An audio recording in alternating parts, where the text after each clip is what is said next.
जरा सोचिए, एक ऐसी चोरी के बारे में जो इतनी सफाई से की गई हो कि उसे करने वाले अपराधी रातों रात सेलिब्रिटी बन जाएं। एक ऐसी डकैती जिसने ना सिर्फ पुलिस बल्कि पूरे देश को हिलाकर रख दिया था। तो चलिए आज कहानी सुनाते हैं इतिहास की उसी सबसे मशहूर ग्रेट ट्रेन रॉबरी की। तो सीन पर चलते हैं सीधा। तारीख है 8 अगस्त 1963। घना अंधेरा है और रॉयल मेल की एक ट्रेन ग्लासगो से लंदन के लिए अपनी पूरी रफ्तार से जा रही है। अब देखिए, ये कोई आम ट्रेन नहीं थी। इसमें चिट्ठियों और पार्सल के साथ करोड़ों की नकदी भी थी। सब कुछ बिल्कुल रोज जैसा था, एकदम नॉर्मल। पर किसी को क्या पता था कि यही रात इतिहास बदलने वाली थी। और तभी सुनसान रास्ते के ठीक बीचों बीच ड्राइवर जैक मिल्स को कुछ ऐसा नजर आता है जिस पर यकीन करना मुश्किल था। सिग्नल लाल था। अब उस जगह पर उस वक्त सिग्नल का लाल होना ये लगभग नामुमकिन था। लेकिन खैर, नियम तो नियम है, उन्हें ट्रेन रोकनी ही पड़ी। और बस ठीक यही वो पल था जब इतिहास की सबसे बड़ी और दुस्साहसिक डकैती की शुरुआत हुई। तो जाहिर है, ये लाल सिग्नल कोई मामूली गड़बड़ी या इत्तेफाक नहीं था। नहीं, ये एक जाल था। एक ऐसा जाल जिसे महीनों की प्लानिंग के बाद बहुत ही बारीकी से बिछाया गया था। और इस पूरी कहानी का सबसे बड़ा राज वो था एक भेदिया, एक इनसाइडर जो सिस्टम के अंदर ही बैठा था। इस पूरी साजिश के पीछे दिमाग था ब्रूस रेनॉल्ड्स का, जो अपने जमाने का एक बहुत शातिर चोर माना जाता था। लेकिन उसका असली हथियार वो खुद नहीं था, बल्कि रॉयल मेल के अंदर ही काम करने वाला एक आदमी था। एक ऐसा भेदिया जिसकी पहचान आज तक एक पहेली बनी हुई है। और उसी ने रेनॉल्ड्स को वो जानकारी दी जो और किसी के पास हो ही नहीं सकती थी। तो उस इनसाइडर ने बताया ट्रेन के सबसे कीमती डिब्बे के बारे में, HB कोच, मतलब हाई वैल्यू पैकेजेस। ये डिब्बा असल में पटरियों पर दौड़ता हुआ एक चलता फिरता खजाना था, और लुटेरों का निशाना ठीक यही था। भेड़िए ने उन्हें सिर्फ एक नहीं बल्कि 3 गोल्डन टिप्स दी थी। पहली टिप, HVP डिब्बे का पूरा रूट और टाइम टेबल। दूसरी, और ये तो किस्मत की बात थी कि उस रात ट्रेन में एक पुराना डिब्बा लगा हुआ था जिसमें कोई अलार्म सिस्टम था ही नहीं। और तीसरी टिप, वो तो जैसे जैकपॉट थी। हाल ही में बैंक हॉलिडे गुजरा था, जिसका मतलब था कि उस डिब्बे में नॉर्मल से कई गुना ज्यादा कैश था। सोचिए, ये चोरी नहीं थी, ये तो एक तरह से तयशुदा जीत थी। तो सवाल ये है कि दाव कितना बड़ा था। आज के ज़माने के हिसाब से देखें ना, तो उस रात जो रकम लूटी गई थी उसकी कीमत 67 मिलियन पाउंड से भी ज्यादा होगी। मतलब करीब करीब 800 करोड़ रुपए।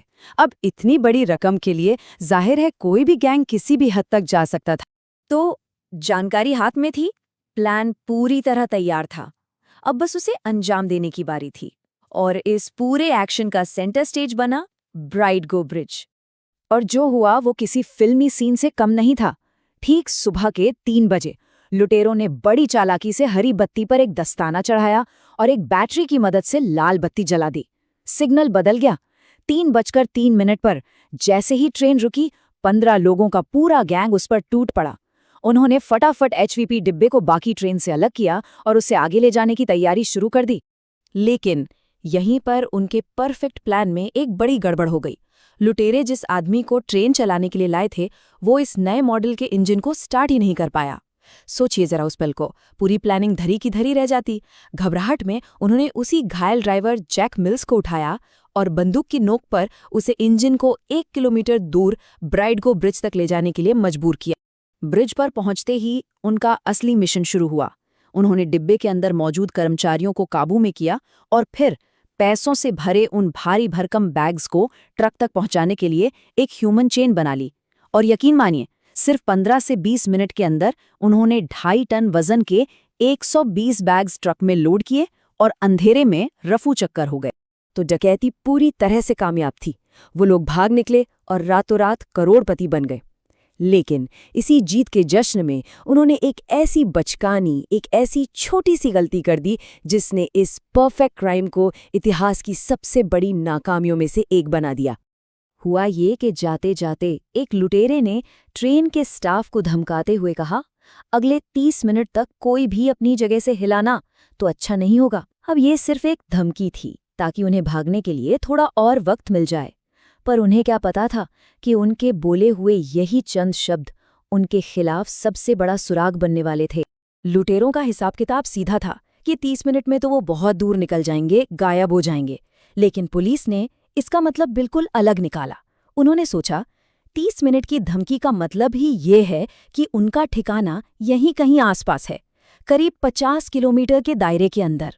कमाल देखिए, लुटेरों ने पुलिस को भागने का वक्त दिया और पुलिस ने उसी से अपना सर्च एरिया बना लिया। और इधर गैंग अपने ठिकाने एक सुनसान फार्म हाउस पर पहुंचकर जश्न मना रहा था। वो इतने ज्यादा बेफिक्र हो चुके थे कि उन्होंने चोरी किए हुए असली नोटों से ही मोनोपोली का खेल खेलना शुरू कर दिया। और यही उनकी सबसे बड़ी भूल साबित होने वाली थी। लेकिन ये खुशी ज्यादा देर तक नहीं टिकने वाली थी। उन्होंने अपने पास पुलिस की बातचीत सुनने के लिए एक रेडियो स्कैनर रखा हुआ था, और जैसे ही उस रेडियो पर उन्होंने सुना कि पुलिस का सर्च एरिया लगातार छोटा होता जा रहा है और उनके फार्म हाउस के बेहद करीब पहुंच रहा है, उनके होश उड़ गए, पैरों तले जमीन खिसक गई। अब घबराहट में उन्होंने प्लान से पहले ही फार्म हाउस खाली कर दिया, लेकिन इतनी जल्दबाजी में वो अपने पीछे सबूतों का एक खजाना छोड़ गए। पैसों के खाली बैग्स, एक ट्रक और सबसे बड़ी चीज वो मोनोपोली का बोर्ड जो उनकी उंगलियों के निशानों से भरा पड़ा था। बस एक छोटी सी गलती और सारा का सारा खेल पलट गया। तो चलिए अब देखते हैं कि इस कहानी का अंजाम क्या हुआ और इसने अपने पीछे क्या विरासत छोड़ी। उन उंगलियों के निशानों ने पुलिस का काम बहुत आसान कर दिया। एक एक करके गैंग के ज्यादातर सदस्य पकड़े गए और सबको 30-30 साल की लंबी सजा हुई। लेकिन विडंबना देखिए, वो एक आदमी, वो भेदिया जिसने ये सब कुछ मुमकिन बनाया था, वो कभी नहीं पकड़ा गया। वो हमेशा हमेशा के लिए एक रहस्य बनकर ही रह गया। तो कहानी का सार कुछ यूं है, गैंग पकड़ा गया, भेदिया गायब हो गया। लेकिन इस पूरी कहानी का सबसे दुखद पहलू है ड्राइवर जैक मिल्स की जिंदगी। उस रात लगी चोट और उस सदमे से वो कभी उभर ही नहीं पाए। उन्होंने दोबारा कभी ट्रेन नहीं चलाई और सिर्फ 7 साल बाद उनकी मौत हो गई। ये वाकया याद दिलाता है कि ऐसे अपराधों का असर लोगों पर कितना गहरा और लंबा होता है। इस घटना ने ब्रिटेन पर इतनी गहरी छाप छोड़ी कि आज भी उस ब्रिज को लोग अनौपचारिक तौर पर द ट्रेन रॉबर्स ब्रिज के नाम से ही जानते हैं। ये कहानी इस बात की एक जबरदस्त मिसाल है कि कैसे एक जीनियस से जीनियस प्लान भी एक छोटी सी इंसानी गलती की वजह से मिट्टी में मिल सकता है। सोचने वाली बात है कि क्या ये इतिहास की सबसे स्मार्ट डकैती थी या फिर सबसे बड़ी बेवकूफ़ी।